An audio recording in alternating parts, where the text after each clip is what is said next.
नमस्कार मंडळी, श्री स्वामी समर्थ. जय जय स्वामी समर्थ. यावर्षी 2026मध्ये गुढीपाडवा कधी आलेला आहे? गुढीपाडव्याच्या दिवशी आपल्याला कोणता उपाय करायचा आहे ज्यामुळे आपल्या घरात वर्षभर धनधान्य आणि समृद्धीही बनून राहील? तसेच आपल्याला कोणत्या प्रकारची पोटली बनवायची आहे? लाल, पिवळी पोटली, कोणत्या पोटलीमुळे कोणता फायदा होतो? तसेच स्वयंपाकघरात काय बांधायचं आहे याची संपूर्ण माहिती आपण आजच्या व्हिडिओमध्ये जाणून घेणार आहोत. त्यामुळे व्हिडिओ स्किप न करता शेवटपर्यंत पहा, जेणेकरून तुम्हाला संपूर्ण माहिती मिळून जाईल. यावर्षी गुढीपाडवा आलेला आहे तो म्हणजे 19 मार्च वार गुरुवार या दिवशी आलेला आहे. आणि नवीन वर्षातला पहिला म्हणजे मराठी नवीन वर्षातला पहिला सण म्हणजे गुढीपाडवा. आपलं मराठी नवीन वर्ष हे चैत्र महिन्यामध्ये सुरू होतं आणि चैत्र महिन्यातला पहिला सण म्हणजे गुढीपाडवा. आता गुढीपाडव्याच्या दिवशी आपल्या घराच्या सुख समृद्धीसाठी, आर्थिक भरभरासाठी स्वामी समर्थ केंद्रातला एक अतिशय प्रभावी तोडगा आपल्याला करायचा आहे. तो तोडगा म्हणजे लाल पिवळ्या पोटलीचा. तोडग्यासाठी ही पोटली आपल्याला कुठे मिळेल, या पोटलीवर काय दिलेलं असतं, पोटलीवरून आपल्याला कोणती सेवा करायची असते, पोटली आपल्याला नेमकी कुठे बांधायची आहे, वर्षभर आपल्या घरामध्ये या पोटली ठेवल्यानंतर जुन्या पोटलीचं आपल्याला काय करायचं आहे हे आम्ही आज तुम्हाला सांगणार आहे.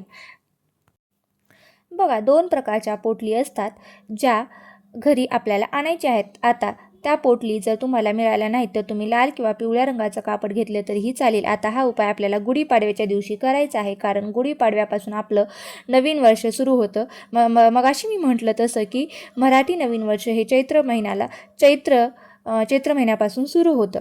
बघा, गुढीपाडव्याच्या दिवशी तुम्हाला एखादी अडचण असेल, जसं की सुतक असेल, मासिक धर्म असेल किंवा दुसरं काही एखादं कारण असेल, तर तुम्ही अशा वेळेस घरातील इतर सदस्याकडून ही सेवा करून घेतलं तरीही चालेल, किंवा तुमच्या मुलांना किंवा नातेवाईकांना म्हणजे घरातल्या व्यक्तींना करायला सांगितलं तरीही चालेल, किंवा तुमचे पती असतील किंवा त्यांच्याकडूनही करून घेतलं तरीही चालेल. बघा, कारण हा उपाय फक्त वर्षातून एकदाच करण्यात येतो. या शुभ मुहूर्तावर आणि गुढीपाडवा हा 3.5 मुहूर्तापैकी एक मुहूर्त म्हणून मानला जातो आणि ह्या मुहूर्तावर हा उपाय करणं अत्यंत शुभही मानलं जातं. बघा, हा उपाय केला तर अत्यंत प्रभावी ठरला जातो. जे 2 तोडगे आहेत किंवा पोटली आहेत ती तुम्हाला जवळच्या असलेल्या स्वामी समर्थ केंद्रामध्ये सहजरित्या मिळून जाईल आणि तिथून तुम्हाला या 2 प्रकारच्या पोटली आणायच्या आहेत. त्या एक लाल आणि एक पिवळ्या रंगाची. त्या गुढीपाडव्याच्या दिवशी आपल्या घरामध्ये बांधायचे आहेत. तर का बांधायचे आहेत? तर बघा, ज्या घरामध्ये खूप समस्या असतील, जसं की आर्थिक समस्या असते, खूप कष्ट करतात, मेहनत करतात, तरी देखील तुमच्या कष्टाचा, मेहनतीला म्हणावं तसं यश मिळत नाही.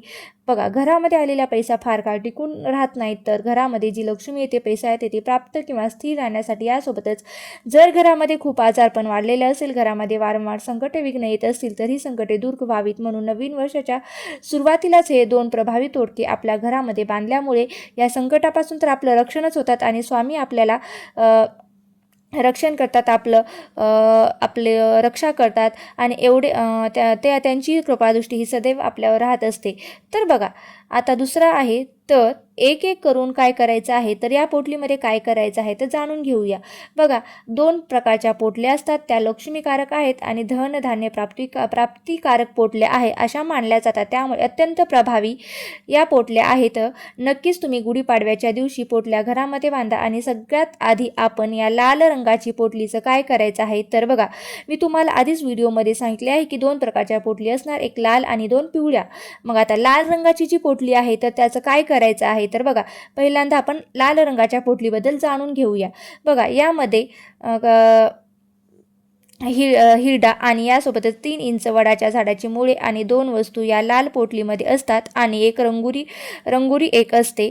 आता या लाल पोटलीमध्ये असतात. आता दुसरी जी पोटली असते ती पिवळ्या रंगाची पोटली. तर पिवळ्या रंगाच्या पोटलीमध्ये काय काय साहित्य असतं तर आपण जाणून घेऊया. बघा, पिवळ्या रंगाच्या पोटलीमध्ये 1 रुपयाचं नाणं, यासोबतच एक हळकुंड असतं आणि यासोबतच तुम्ही लक्ष्मीची पावलं देखील यामध्ये दिलेली असतात. तसेच खडे मीठ सुद्धा असतं. यासोबतच अजून एक असतं म्हणजे रंगारी हिरडा देखील यामध्ये दिलेला असतो. सर्व वस्तू सोबत आपण आपल्या यामध्ये दिलेल्या असतात. सर्व वस्तू सोबत आपल्याला यामध्ये असतात. आता नंतर यामध्ये काय ॲड करायचं असतं तर ज्यामध्ये आपल्याला घरातील मूठभर आपल्याला गहू टाकायचे आहेत. फक्त पिवळ्या पोटलीवरतीच आपल्याला ही गुढीपाडव्याच्या दिवशी ही सेवा करायची आहे. म्हणजे जी पिवळ्या रंगाची पोटली आहे त्यामध्ये जी वस्तू दिलेली आहे त्यासोबतच आपल्याला घरचं काय ॲड करायचं आहे तर फक्त गहू ॲड करायचे आहेत. आपल्याला बघा, गुढीपाडव्याच्या दिवशी हा उपाय करायचा आहे. आता कसा उपाय करायचा आहे तर आपल्याला पहाटे लवकर सकाळी उठायचं आहे, स्नान करायचं आहे. सगळ्यात आधी आपल्याला घराचं अंगण आपला म्हणजे घर वगैरे आहे ते आपल्याला स्वच्छ करायचं आहे, साफसूफ करून घ्यायची आहे, स्वच्छता करून घ्यायची आहे, फरशी वगैरे पुसून घ्यायची आहे आणि त्यानंतर आपल्याला आंघोळ करायची आहे. आंघोळ वगैरे झाल्यानंतर देवपूजा करून घ्यायची आहे. देवपूजा करा आणि नंतर काय करायचं आहे तर बघा, त्यानंतर तुम्हाला हा उपायाला करायचा आहे, म्हणजे हा उपाय करायला तुम्हाला सुरुवात करायची आहे. तर तुम्हाला दिवसभरात नाही तर दुपारी 12च्या आतच तुम्हाला हा उपाय करायचा आहे. म्हणजे दिवसभर तुम्ही हा उपाय करू शकता नाही करू शकत नाही तर फक्त 12च्या आधीच तुम्ही हा उपाय करायचा आहे. म्हणून काय करायचं, त्यामुळे उपायाचा तुम्हाला प्रभाव घरामध्ये जाणवेल. बघा, हा उपाय करण्यासाठी देवघरासमोर आपल्याला काय करायचं आहे, बसून आपल्याला हा उपाय करायचा आहे. बघा, सांगितल्याप्रमाणे कोणताही उपाय हा करू शकता. जसं तुम्हाला धावपळ होत असेल तर तुमच्या पतीकडून देखील तुम्ही हा उपाय करून घेऊ शकतात, मुलाकडून सुद्धा करून घेऊ शकतात. जसं की मी तुम्हाला आधी सांगितलं त्याप्रमाणे जर तुम्हाला काही अडचण असेल तर तुम्ही घरातील इतर सदस्याकडून सुद्धा हा उपाय करून घेऊ शकता. आता काय करायचं तर जी दोन्ही पोटली ताटामध्ये घ्यायची आहेत त्यातील साहित्य ताटामध्ये ठेवा. नंतर साहित्याला हळदी कुंकू, धूप, अगरबत्ती, पूजा वगैरे करून ते साहित्य समोर पाटावर ठेवा किंवा हातात घेतली तरी चालेल आणि दुसऱ्या हातात माळ स्वामींची जपासाठी घ्या आणि 108 वेळा स्वामी समर्थ जप सुरू करा आणि नंतर स्वामींनी आपल्या घरामध्ये सुख, शांती, समृद्धी राहावी अशी स्वामींकडे आपल्याला प्रार्थना करायची आहे. नंतर 5-10 मिनिटे तेथे साहित्य पोटलीमध्ये राहू द्या. नंतर लाल पोटलीतली रंगारी हिरडा वडाची मुळे ठेवून परत ती पोटली योग्य प्रकारे बंद करायची आहे. त्यानंतर एखाद्या तामणामध्ये किंवा प्लेटमध्ये ही पोटली ठेवायची आहे. यावरती आपल्याला हळदी, कुंकू, अक्षता, फुलं अर्पण करायचे आहे. धूप, अगरबत्ती ओवाळून घ्यायची आहे आणि त्यानंतर ही पोटली जी आहे ती आपल्या घरामध्ये बांधायची आहे. पण आपल्या घरामध्ये कोठे बांधायची आहे तर बघा, ही जी लाल रंगाची पोटली आहे तर ज्या वेळेस आपण घरातून बाहेर जातो त्यावेळेस आपल्या जो घराचा मुख्य दरवाजा असतो, म्हणजे घराच्या मुख्य दरवाजाच्या आतल्या बाजूला वरच्या बाजूला ही पोटली बांधायची आहे. मग असं नाही की डावीकडे किंवा उजवीकडे, तुम्ही कुठेही बांधा, पण जो आपला मुख्य दरवाजा आहे तिथे आपल्याला ही पोटली बांधायची आहे आणि मध्यभागी बांधा किंवा एखाद्या साईडला बांधलं तरीही चालतं. आता हा लाल रंगाच्या पोटलीचा उपाय जो आहे तो आपण आपल्या घराच्या मुख्य प्रवेशद्वाराच्या वरती करायचा आहे आणि आतल्या बाजूने किंवा बाहेरच्या बाजूने, फक्त आतल्या बाजूने बाहेरच्या बाजूने करायचा नाहीये. आता पाहूया पिवळ्या रंगाची पोटली. आता पिवळ्या रंगाची पोटली, आता मी आधीच तुम्हाला सांगितले होते की 2 प्रकारच्या पोटली. आता मी तुम्हाला लाल रंगाच्या पोटलीबद्दल माहिती सांगितली. आता दुसरी जी पोटली आहे ती आहे पिवळ्या रंगाची पोटली.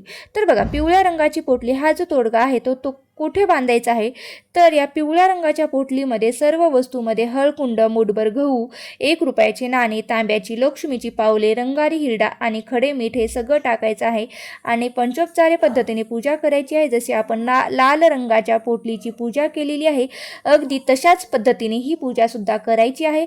आणि हे 2 जी पोटली आहे ती तुम्ही एकाच वेळेस सुद्धा सिद्ध करू शकता. बघा, तुम्ही दोन्ही पोटल्या उजव्या हातामध्ये पकडायच्या. एकदाच तुम्ही यावरती सेवा करा आणि त्यानंतर तुम्हाला या घरामध्ये दोन्ही पोटल्या बांधायच्या आहेत. लाल पोटली तुम्हाला सांगितल्याप्रमाणे घराच्या मुख्य प्रवेशद्वारावरती बांधायची आहे आणि जी पिवळ्या रंगाची पोटली आहे ती आपल्या स्वयंपाकघरामध्ये बांधायची आहे. यामुळे काय होतं तर धनधान्यकारक सेवा यावरती करून आपल्या घराच्या स्वयंपाकघरामध्ये ही पोटली बांधल्यामुळे आपल्या घरामध्ये धनधान्याची कधीही कमतरता भासत नाही. अन्नपूर्णा देवीची, लक्ष्मीची आपल्या घरावरती कृपा असते आणि त्यांचा सदैव आशीर्वाद, अन्नपूर्णा मातेचा सदैव आशीर्वाद आपल्यावर राहत असतो. त्यामुळे एवढा अत्यंत प्रभावी तोडगा आपल्याला हा करायचा आहे. आता या ज्या दोन्ही पोटल्या आहेत तर त्या काय करायच्या आहेत तर गुढीपाडव्याच्या दिवशी दुपारी 12च्या आतच बांधायच्या आहेत. म्हणजे जी पिवळ्या रंगाची पोटली असो किंवा लाल रंगाची पोटली असो तर ती 12च्या आतमध्येच बांधून घ्यायची आहे आणि पिवळ्या रंगाची पोटली ही किचनमध्ये बांधायची आहे, म्हणजे तुमच्या स्वयंपाकघरामध्ये बांधायची आहे. आणि जर समजा पोटली बांधायला जागा नसेल तर तुम्ही किचनमध्ये ती पोटली योग्य ठिकाणी सुद्धा ठेवू शकता. बघा, आणि सांगितल्याप्रमाणे सेवा करून तुम्ही या दोन्ही पोटल्या घरामध्ये बांधायच्या आहेत. आता हा उपाय किंवा तोडगा गुढीपाडव्याच्या दिवशीच करायचा आहे. हा जो रंगारी हिरडा आहे तो तुम्हाला देवाचं सामान जिथं मिळतं तिथे देखील मिळून जाईल आणि तुम्ही एखाद्या किराणाच्या सामानाच्या दुकानात गेला तरी तिथेही तुम्हाला सहजरित्या हा उपलब्ध होऊन जाईल. आता ही पोटली म्हणजे अशी पिशवी तुमच्याकडे नसेल तर एखाद्या लाल किंवा पिवळ्या रंगाचं कापड घ्या, ब्लाऊज पीस फाडून सुद्धा घेऊन तुम्ही हे करू शकता. आता काय करायचं आहे तर तुम्हाला काय करायचं आहे, आता या जेव्हा आपण लाल किंवा पिवळ्या रंगाचा ब्लाऊज पीस घेतला आहे त्यामध्ये वस्तू ठेवायची, त्याची एक पोटली तयार कर आणि तुम्ही घरामध्ये बांधायची आहे. तसेच तुम्ही भाड्याने राहत असाल तरी हा उपाय करू शकता. पण त्या दिवशी तुमची काही अडचण असेल, सुतक वगैरे पडलेले असेल तर अशा वेळेस तुम्ही अक्षय तृतीयाच्या दिवशी सुद्धा हा उपाय करू शकता. वर्षभर आपल्या घरामध्ये या पोटल्या असणार आहेत. जेव्हा जेव्हा तुम्हाला जमेल तेव्हा तेव्हा या पोटल्यांचा तुम्ही धूप दीप नैवेद्य दाखवून त्यांचा नैवेद्य दाखवा, धूप दीप त्यांना अर्पण करा. अशा जसं की तुम्ही पोटलीची सेवा करू शकता आणि धूप दीप अगरबत्ती वगैरे ओवाळून घ्यायचं आणि या पोटल्या ज्या आहेत त्या वर्षभर आपल्या घरामध्ये ठेवायच्या आहेत. आता पुढच्या वर्षी म्हणजे आता जेव्हा आता हे वर्ष आपण ह्या वर्षी जो उपाय केला आहे, आता ह्या ज्या पोटल्या आहेत त्या आता पुढच्या वर्षी जो गुढीपाडवा येईल त्यावेळेस काय करायचं, तर गुढीपाडव्याच्या आधी आपण घराची साफसफाई तर करतच असतो. त्यावेळेस तुम्ही या पोटल्या आपल्या काढून घ्यायच्या आणि ज्या त्या पोटल्या आहेत त्यातलं जे साहित्य आहे ते तुम्ही वाहत्या पाण्यामध्ये प्रवाहित करायचं किंवा तुम्ही एखाद्या झाडाखाली पोटल्यामधलं साहित्य टाकून देऊ शकता आणि या पोटल्या तुम्ही पुन्हा वापरू शकता. यामध्ये असलेलं साहित्य विकत आणायचं आणि परत त्या पोटल्यामध्ये ठेवलं तरीही चालेल आणि अशा प्रकारे तुम्हाला हा उपाय करायचा आहे. आणि हा उपाय गुढीपाडव्याच्या दिवशीच करायचा आहे आणि तो पण 12च्या आतच करायचा आहे. त्यामुळे आपल्याला धनधान्य प्राप्ती आणि ही सेवा कशासाठी आहे, तर ही पहिली जी पिवळ्या रंगाची जी पोटलीची सेवा आहे ती धनधान्य प्राप्तीसाठी ही सेवा आहे.